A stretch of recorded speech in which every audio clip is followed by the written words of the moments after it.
मेरे जो पुरखे थे वो टर्की के थे, लेकिन मेरे माता पिता इंडिया में आकर के रहने लगे, साउथ केरला में। वायनाड नाम की एक जगह है, वो एक हिल स्टेशन है, बहुत सुंदर। हम घर में लगभग 6 बच्चे थे और मैं तीसरे नंबर का था। जब मैं अपनी माँ की कोख में था तो मेरी माँ की कोख में एक इन्फेक्शन हो गया था और डॉक्टर्स ने ऐसा कहा था कि ये बच्चा गर्भ में ही मर जाएगा। और डॉक्टर इस बात पर जोर दे रहा था कि इस बच्चे को मार दो। लेकिन वो अल्लाह की एक बंदी थी और खुदा को मानती थी, इसलिए वो किसी की भी राय नहीं मान सकती थी। उसने अल्लाह से ये कहकर दुआ कि अल्लाह, ज़िंदगी तेरी होती है और ज़िंदगी तू ही दे सकता है। अगर तू इस बच्चे को ज़िंदगी देगा तो मैं इस बच्चे को तुझे सौंप दूंगी। ये उसका सरेंडर था, ऑफ़र था। करिश्मा हुआ और मैं पैदा हुआ।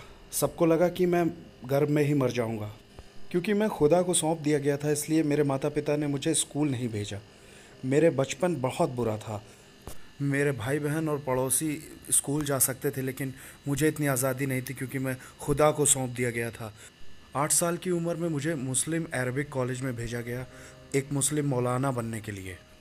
मेरी उम्र क्या थी ये अगर आप मुझसे पूछेंगे तो मुझे सब कुछ याद नहीं है, लेकिन मुझे 5 से 8 साल के बीच में कुछ कुछ बातें याद हैं। मेरा बचपन बहुत खुशनुमा नहीं था क्योंकि मेरी मर्जी के बिना उन्होंने, आप जानते, मुझसे नहीं पूछा कि तुम खुदा के लिए तैयार हो कि नहीं। ऐसा नहीं हुआ। उन्होंने खुद ये फैसला किया कि तुम खुदा के हो और दे दिया। अच्छा, हमें एक मुस्लिम मौलाना बनने के लिए आपको फ़िलॉसफ़ी और थियोलॉजी की पढ़ाई करनी होती है। फ़िलॉसफ़ी में आपके पास 5 साल होते हैं लगभग। उन 5 सालों में आप पढ़ रहे होते हैं मेटाफिज़िक्स, एपिस्टेमोलॉजी, लॉजिक वगैरह, और अरबिक लैंग्वेज भी। और अगला आपका थियोलॉजी पीरियड होता है जिसमें आप जिसे मुख्तसर कहते हैं। पहला मुख्तसर है और दूसरा मुतव्वल है। मुतव्वल वाले हिस्से में आप थियोलॉजी पढ़ते हैं जिसमें मॉरल थियोलॉजी, कुरान की थियोलॉजी और शरिया लॉ वगैरह आते हैं। तो अगले 10 साल में कुछ लोगों को 12 साल भी लगते हैं, लेकिन अगर आप पढ़ाई में और परफॉर्मेंस में अच्छे हैं तो 10 साल में आपकी पढ़ाई ख़त्म हो जाती है। तो मैंने भी 10 साल में पढ़ाई अरबिक कॉलेज में ख़त्म कर ली। वहाँ अरबिक कॉलेज में, जो कि साउथ केरला में था, मैंने अपनी पढ़ाई की। एक बात एक बात बचपन से ही मेरे साथ थी कि जो कानून है वो किसी इंसान पर ज़बरदस्ती उस पर थोपने नहीं है। एक तरह की आज़ादी दी जा सकती है। अगर तुम चाहो तो ही तुम करो। अगर तुम अच्छा करोगे तो अच्छा होगा, अगर तुम बुरा करोगे तो तुम बुरा पाओगे। आप ऐसा कह सकते हो, लेकिन अगर कोई नहीं करता है तो आप उसे ज़मीन पे सज़ा नहीं दे सकते। मिसाल के तौर पे मेरे वालिद मुझसे कहते कि तुम्हें मस्जिद में रहना है, लेकिन अगर मैं मस्जिद में नहीं होता तो वो मुझे मारते। वो मुझसे कहते कि तुम्हें रमज़ान रहना है, और अगर मैं रोज़े नहीं रखता तो वो मुझे खाना नहीं देते थे। आप जानते, जो सज़ा बचपन में दी जाती थी उससे मैं खुश नहीं था। एक मुस्लिम मस्जिद में मैं एक इमाम के तौर पर काम कर रहा था, एज अ पैरिश प्रीस्ट, मौलाना। तो वहाँ प्रीच करते वक्त मैंने बोला कि यीशु मसीह खुदा नहीं है। मेरे लिए खुदा सिर्फ अल्लाह था। अल्लाह की कभी शादी नहीं हुई तो कोई अल्लाह का बेटा नहीं। तो मैंने ये प्रीच किया कि यीशु खुदा नहीं है। तो किसी ने पूछा, फिर यीशु कौन है? भीड़ में से किसी ने, शायद कोई मुस्लिम, लेकिन उसने पूछा यीशु कौन है। मैं प्रीच कर रहा था वो खुदा नहीं है, लेकिन क्वेश्चन था वो कौन है। तो ये जानने के लिए मैंने एक बार फिर से पूरी कुरान पढ़ी, 114 चैप्टर, 6666 कुरान की आयतें। और जब मैंने उन्हें पढ़ा तो प्रॉफिट मोहम्मद का नाम मैंने कुरान में सिर्फ 4 जगह पाया, लेकिन यीशु मसीह का नाम 25 जगह। इस बात से मैं थोड़ा सा कंफ्यूज हुआ कि कुरान यीशु को ज़्यादा तवज्जो क्यों देती है। और दूसरी बात, मुझे कुरान में किसी औरत का नाम दिखाई नहीं दिया, ना प्रॉफिट मोहम्मद की माँ का नाम, ना उनकी वाइफ का, ना उनकी बच्चियों का नाम। कुरान में सिर्फ एक औरत का नाम है, वो है मरियम, यीशु की माँ, और किसी औरत का नाम ही नहीं है।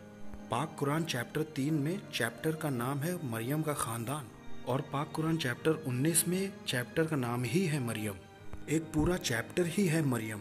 तो मुझे ये जानने की बड़ी इच्छा थी कि कुरान ये सब क्यों कहती है। मरियम के बारे में पाक कुरान चैप्टर 3:34 से आगे कहती है कि मरियम बिना किसी पाप के पैदा हुई और उसने कभी कोई पाप नहीं किया अपनी ज़िंदगी में, और वो हमेशा वर्जिन थी। कुरान चैप्टर 50 आयत 23 कहती है कि वो फिजिकल बॉडी के साथ जन्नत चली गई, ऐसा कुरान में लिखा हुआ है। और फिर यीशु के बारे में चैप्टर 3 45 से 55 आयतों में वहाँ 10 पॉइंट्स हैं जो यीशु के बारे में कुरान कहती है। पहली चीज़ जो कुरान कहती है कलिमतुल्लाह, जिसका अरबी में मतलब है खुदा का कलाम, और दूसरी रूह अल्लाह यानी खुदा की रूह, और तीसरा है ईसल मसीह यानी जीसस क्राइस्ट। तो कुरान ने यीशु को नाम क्या दिए हैं? खुदा का कलाम, खुदा की रूह और ईसा मसीह। और कुरान कहती है कि यीशु बोले जब वो बहुत छोटे थे, यानी कि सिर्फ 2 दिन के, अपने पैदा होने के सिर्फ 2 दिन में ही वो बोलना शुरू हो गए। कुरान कहती है यीशु ने एक जिंदा चिड़िया बना दी मिट्टी से। उसने मिट्टी ली, चिड़िया बनाई और उसमें फूका और वो जिंदा चिड़िया बन गई। तो मैंने सोचा ये जिंदगी देने की कुव्वत रखता है, उसने मिट्टी में जान डाल दी, मिट्टी में। और आगे कुरान कहती है कि उसने जन्म के अंधे को ठीक किया, उसने कोढ़ी को ठीक किया, और ऐसी बहुत सी बातें। और आगे कुरान कहती जाती है कि उन्होंने मुर्दों को जिंदा किया, वो जन्नत चले गए, वो आज भी जिंदा है और दोबारा आएंगे। और जब मैंने ये बातें कुरान में देखी तो मैंने सोचा कि देखूं कुरान मोहम्मद के बारे में क्या कहती है। आप जानते कुरान के हिसाब से मोहम्मद ना तो खुदा का कलाम है, ना खुदा की रूह है, ना 2 दिन का होने पर बोले, और ना कोई मिट्टी से चिड़िया बनाई, ना किसी बीमार को ठीक किया, ना किसी मुर्दे को जिंदा किया। वो उनकी खुद भी मौत हुई थी और कुरान के हिसाब से वो जिंदा नहीं है और ना दोबारा आने वाले हैं। तो बहुत फर्क है इन दोनों नबियों के बीच में। मैं यीशु को खुदा नहीं बुलाता था, आप जानते हैं, मैं सोचता था कि वो एक प्रॉफिट है और वो मोहम्मद से बड़े प्रॉफिट हैं। तो एक दिन मैं अपने एक टीचर के पास गया जिन्होंने 10 साल मुझे अरबिक कॉलेज में पढ़ाया था। मैंने उनसे पूछा, टीचर ये बताइए कि खुदा ने दुनिया कैसे बनाई? उन्होंने कहा खुदा ने कलाम से दुनिया बनाई, कलाम के वसीले से। तो मेरा सवाल था कि कलाम क्रिएटर है या क्रिएशन है? समझिएगा इसे, कलाम क्रिएटर है या क्रिएशन है? कुरान कहती है यीशु खुदा का कलाम है। अगर मेरे टीचर कहते हैं खुदा का कलाम क्रिएटर है तो इसका मतलब यीशु क्रिएटर हैं, तब तो मुस्लिम्स को क्रिश्चियन हो जाना चाहिए। मान लीजिए अगर वो कहते हैं कि खुदा का कलाम क्रिएशन है तो वो फंस जाएंगे। जानते क्यों? क्योंकि उन्होंने कहा कि कलाम से सारी चीज़ें बनी हैं। अगर वो कहते हैं कि कलाम क्रिएशन है तो खुदा ने दुनिया कैसे बनाई? अब ना तो वो ये कह सकते हैं कि कलाम क्रिएटर है, ना कलाम क्रिएशन है। वो बहुत नाराज़ हुए, उन्होंने मुझे धक्का दिया अपने कमरे से और कहा ना क्रिएटर है ना क्रिएशन है कलाम, जाओ भागो, निकलो यहाँ से। वो कहना चाहते हैं कि कलाम क्रिएशन है, वो इस बात को साबित करना चाहते हैं कलाम ना तो क्रिएटर है ना क्रिएशन है, लेकिन खुदा भी नहीं है। खुदा नहीं है, ना ही क्रिएटर है ना ही क्रिएशन है, तो खुदा नहीं हुआ, और वो क्रिएशन भी नहीं है, तो वो खुदा के साथ बराबर नहीं है। यही उनकी समस्या है। जब उन्होंने ऐसा कहा तो मैंने अपने टीचर से कहा कलाम ना क्रिएटर है ना क्रिएशन है, इसीलिए तो शायद क्रिश्चियन कहते हैं कि कलाम खुदा का बेटा है। तो उन्होंने मुझसे कहा अगर खुदा के बेटा है तो तुम मुझे खुदा की बीवी भी दिखाओ, क्योंकि बिना बीवी के बेटे होने का कोई मतलब ही नहीं बनता। तो मैंने कुरान से एक हिस्सा उन्हें दिखाया कि खुदा बिन आंखों के देख सकता है, खुदा बिन जबान के बोल सकता है, खुदा बिन कानों के सुन सकता है। ऐसा कुरान में लिखा है। अगर ऐसा है तो खुदा को बिन बीवी के बच्चा हो सकता है? तो वहाँ हमारी बड़ी बहस हुई। जानते हैं सबसे आखिर में मैंने क्या किया? मैंने कुरान ली, अपने सीने से लगाई, कहा अल्लाह तू ही बता कि मुझे क्या करना चाहिए। तेरी कुरान कहती है कि यीशु अभी भी जिंदा है और मोहम्मद मर चुके हैं, तू ही बता मैं किसको मानूं। और मेरी दुआ के बाद मैंने कुरान खोली। मैंने किसी से नहीं पूछा, मैंने सिर्फ अपने अल्लाह से पूछा। मैंने कुरान खोली, मैंने देखा चैप्टर 10 94 आयत। जानते वहाँ क्या लिखा है? फ़इन कुन्तुम फ़ी शक्किन मिम्मा अंज़लना इलैक फ़स्अलिल लज़ीना यक़रऊनल किताब मिन क़ब्लिक लक़द जाअकल हक़। अगर तुम्हें इस कुरान पर किसी तरह का शक होता है जो मैंने तुम्हें दी है तो जाओ बाइबल पढ़ो, या उनसे पूछो जिन्होंने बाइबल पढ़ी है, क्योंकि सच वहाँ पहले ही बता दिया गया है। मैं तब तक 19 का भी पूरा नहीं हुआ था। मैंने अपनी पढ़ाई तो पूरी कर ली थी और मैं अरबिक कॉलेज, माफ़ कीजिएगा, मैं मस्जिद में काम कर रहा था, तो मैं 19 से कम का ही था। और जब मैं इस बीच में अपनी बाइबल स्टडी कर रहा था, वहाँ बहुत से ऐसे पॉइंट्स थे जिन्होंने मुझे बहुत छुआ। पहले ही दिन फादर ने पहली ही आयत यूहन्ना की इंजील से पढ़ी। इब्तिदा में कलाम था, कलाम खुदा के साथ था और कलाम खुदा था और कलाम गोश्त बना। तो मेरी कुरान कहती है कि यीशु खुदा का कलाम है और बाइबल भी कहती है कि यीशु खुदा का कलाम है। तो मैंने पाया कि दोनों ही लगभग एक जैसी ही हैं। तो मैं ये जान के बड़ा खुश हुआ कि मुझे कुरान भी चाहिए, मुझे बाइबल भी चाहिए, मुझे दोनों चाहिए। तो आप जानते हैं एक दिन मैं मसीही बनता, एक दिन मैं मुस्लिम बनता, एक दिन मसीही एक दिन, तो मुझे दोनों चाहिए। और जब मैं ऐसा सोच रहा था तो मैंने एक और कलाम सुना। यूहन्ना के पहले चैप्टर की 12वीं आयत सबसे प्यारी आयत मेरे लिए। बाइबल में ऐसा लिखा है, अगर कोई यीशु को कबूल करेगा तो यीशु उसे ताकत देगा खुदा के बेटे बेटियां बनने की। आप जानते हैं कुरान की सारी आयतें ये कहती हैं कि हम इंसान खुदा के गुलाम हैं। अल्लाह मालिक है और मालिक गुलाम से प्यार नहीं कर सकता और गुलाम मालिक से प्यार नहीं कर सकता। मैं किसी का नौकर गुलाम नहीं बनना चाहता हूँ। कुरान कहती है कि तुम मेरे गुलाम हो, लेकिन जब मैंने यूहन्ना 1:12 सुना जो कहता है कि अगर तुम यीशु पर ईमान लाते हो तो यीशु तुम्हें खुदा के बेटे बेटियां बना देगा, तो मैंने तुरंत कहा कि मुझे यीशु चाहिए, क्योंकि मैं खुदा का बच्चा बनना चाहता था। और वहाँ से मैंने खुदा को डैडी कहना शुरू किया। उससे पहले मैं जानता ही नहीं था कि मैं खुदा को डैडी बुला सकता हूँ। आप जानते हैं यीशु ने दुआ सिखाई, वो अरमिक में कहती है एक तरह से हमारे बाप, अबून उसने कहा। अरबी जुबान में अबून का मतलब होता है हमारे बाप। अगर आप मुझसे पूछें तो मैं अपनी खुशी जाहिर नहीं कर पाऊंगा जब मैं अपने खुदा को बाप बुलाता हूँ। जब भी कभी मैं खुदा को बाप बुला, और जब कभी मैं सोचता हूँ कि इस कायनात को बनाने वाला मेरा बाप है, मुझे इस तरह की खुशी होती कि मैं उसे बता नहीं सकता। वो मेरे समझाने से बाहर है। जब आपको ये तजुर्बा होगा तभी आप इसे समझ सकते हो। मुझे खुदा बाप बुलाना बहुत अच्छा लगता है। वहाँ मैंने यीशु को कबूल किया। जब मैं डिवाइन नाम की जगह पर रह रहा था तो वहाँ पर बहुत से ऐसे पॉइंट्स थे जिन्होंने मेरी ज़िंदगी को छुआ, और वहाँ पर मैं मसीही बना। और इस बीच में मैं अपने घर से गायब था। मेरे घर वालों ने सोचा कि मैं मस्जिद में होऊंगा और मस्जिद वालों ने सोचा कि मैं घर में होऊंगा। लेकिन जब उन दोनों की आपस में बातें हुई तो वो समझ गए कि ना तो मैं मस्जिद में हूँ ना मैं घर पे हूँ। तो उन्होंने मुझे हर जगह ढूंढा। फिर उन्होंने कई जगह अखबारों में इश्तिहार दे दिया, टेलीविज़न पर और कई जगह, और आखिरकार उन्होंने मुझे पाया कैथलिक रिट्रीट सेंटर में, और मेरे वालिद वहाँ आ गए। वो बड़ा खौफनाक था क्योंकि उन्होंने मुझे बहुत बुरी तरह से मारा पीटा था। मेरी नाक से खून बह रहा था और मैं बेहोश हो गया था, और वो मुझे वहाँ से उठा के घर ले गए। मैं नहीं जानता कि किस तरह से वो ले गए, लेकिन वो वहाँ से उठा ले गए थे क्योंकि मैं तो बेहोश था। जब मुझे होश आया तो मैं एक छोटे से कमरे में था और वहाँ मुझ पे कोई कपड़े नहीं थे। मैं पूरी तरह से नंगा था। मेरे हाथ और पाँव चेन से बहुत टाइट बांधे गए थे और मैं बोल भी नहीं पा रहा था क्योंकि मेरे मुंह में मिर्च पाउडर डाला गया था, नाक में, आँख में। और आप जानते हैं, जहाँ कहीं भी मेरी खाल पर जख्म थे, घाव थे, उन्होंने लाल मिर्च डाल दी थी मुझे जलाने के लिए। और भी उन्होंने बहुत कुछ किया, क्योंकि ये कुरान में लगभग 18 जगह दिया है कि आपको एक नॉन बिलीव, कुछ जगह ये भी दिया है कि उसे मार दो जो इस्लाम छोड़ता है। तो मेरे वालिद कुरान के कानून का हुक्म मान रहे थे। वो और भी कुछ करना चाह रहे थे। उन्होंने कई दिन तक मुझे खाना नहीं दिया, पानी नहीं दिया। मैं पूरी तरह से सूख गया था और मैंने अपने फटे हुए होंठ से थोड़ा सा खून चाटने की कोशिश की गले को गीला करने के लिए। तब मेरा भाई आया और उसने मेरे मुंह के अंदर पेशाब कर दिया। उसने कहा, यही तुम्हारी सज़ा है मसीह में ईमान लाने के लिए। और कई दिन के बाद मेरा पेट खाना और पानी ना मिलने से पूरी तरह से ख़राब हो चुका था। मेरा जिस्म पूरी तरह से कमज़ोर हो गया था और मैं बिल्कुल हड्डी की तरह हो गया। और आखिर में मेरी याददाश्त भी पूरी तरह से चली गई।